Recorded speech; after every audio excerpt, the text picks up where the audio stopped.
artefacts and rare archive footage, such as this of the British Grahamland expedition.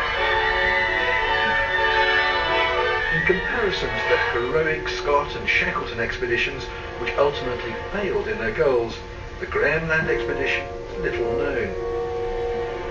Perhaps because of its overwhelming success. Indeed, the approach to Port Lockroy by way of the Neumayer Channel is reckoned to be the finest scenery in all Antarctica. Often regarded as the last of the heroic expeditions, the British Grahamland expedition marked the transition to the large-scale official expeditions after the Second World War. During 3 summers and 2 winters in Antarctica, they carried out extensive mapping of the area and laid the groundwork for Britain's first official expedition to the Antarctic Peninsula.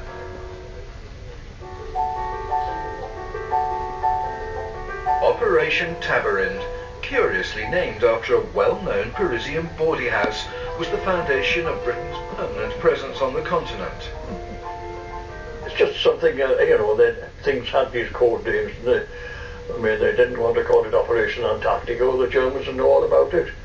They're either here to distract the Germans and make the German fleet think that the British were up to something in the South Atlantic. They were instructed to be listening out for German shipping in the South Atlantic. And it was partly to reoccupy British territories, because the Argentines were nosing about there and they'd put up their flags and making claims on British territory.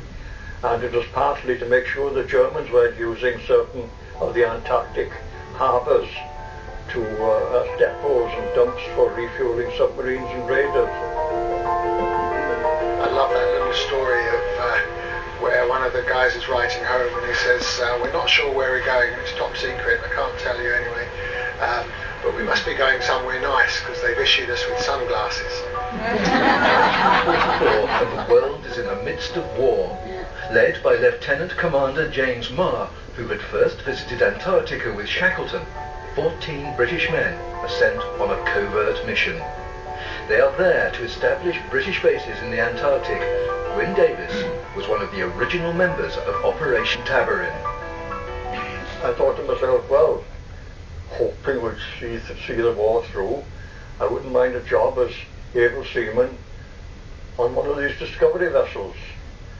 So I thought, well, I'll drop a line to Marr. I didn't know whether he was alive or dead in the Navy. And the mate called me aft taff, he said, there's a telegram for you from London, top secret. So I had no idea what all this was about. Oh, who sent it, I said. Well, a fellow called Marr. Oh, well, that's all right then.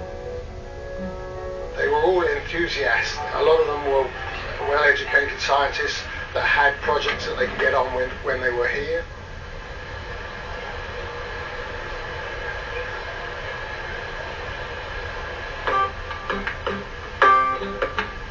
Today, there is